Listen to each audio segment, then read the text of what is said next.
Bonjour, chers frères et sœurs, auditeurs du message du Seigneur. Nous bénissons le Seigneur pour la grâce qu'il nous donne encore ce matin d'avoir ce nouveau jour. Et pour avoir cette nouvelle semaine, c'est une grâce de la part de l'Éternel des armées. Que son nom soit glorifié à jamais. Oui, nous espérons que vous avez passé un excellent week-end. Que Dieu soit loué pour cela.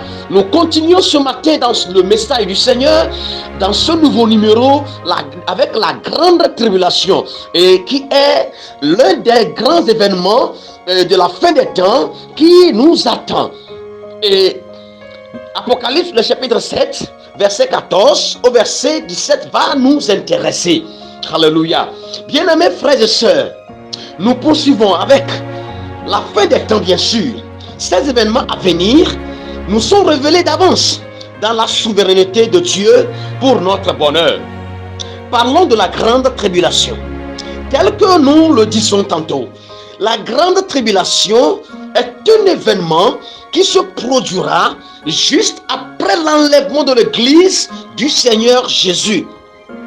Oui, le monde entier se rendra compte de l'enlèvement de l'Église de Christ. Le monde le saura bien sûr. Alors, la grande tribulation se produira au même moment où l'Église enlevée au ciel sera en train de se comparaître devant le tribunal de Christ en vue de la récompense des croyants enlevés. Chers frères bien-aimés, on appelle grande tribulation la brève période d'une semaine d'année qui est égale à 7 ans de terribles jugements qui coïncidera avec le règne de l'Antéchrist, selon Matthieu le chapitre 24, verset 15 au verset 21, et le Luc le chapitre 21, verset 25 au verset 26. Également, Apocalypse en parle largement. Apocalypse 7, verset 13 au verset 14. Stipulons que la grande tribulation est une période de châtiment sur le monde entier que les prophètes de l'Ancien Testament nomment le jour de l'Éternel, selon Ésaïe le chapitre 13, verset 6, verset 9, verset 11 et le verset 13, Jérémie également 30, verset 23 au verset 24. C'est jour de vengeance de Dieu, ce qui insinue que ces moments actuels de grâce de Dieu passeront. Que ceci soit clair pour nous tous que nous sommes actuellement dans une parenthèse de temps de grâce. Chers auditeurs, donnez votre vie à Jésus. Laissez votre vie à Jésus, car après ce temps de grâce de Dieu, viendront les jours de vengeance de ce Dieu-là. Soyons sûrs que Dieu vengera ses ennemis. Ses ennemis, ce sont ceux-là qui auront refusé Dieu et qui vont se rallier à Satan, qui est le premier ennemi de Dieu. Ceux qui auront fait de Dieu leur ennemi ne seront pas graciés.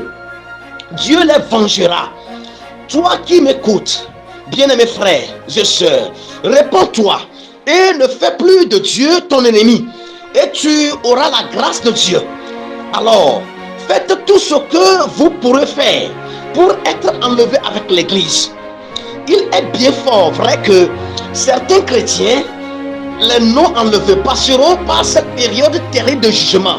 Mais ce sera pénible, car rien ne rassure. C'est pourquoi, enfants de Dieu, n'espérez jamais passer par cette période de grande tribulation. Faisons tout effort pour être enlevés, pour croiser son Seigneur, le Fils de Dieu, dans les airs. Pour l'enlèvement de l'Église, Jésus-Christ n'atteindra pas la terre. Ses pieds ne toucheront pas le sol. Nous le croiserons dans les airs, au moment fixé par Dieu lui-même, en un clin d'œil, à un signal donné, à la voix d'un archange et au son de la trompette. Alors va s'ouvrir la page de cette période pénible de jugement, la grande tribulation. Que Dieu nous aide, toi et moi, afin de ne pas passer par ce moment terrible de jugement, mais afin d'être enlevé avec le Seigneur dans les airs. Nous allons prier.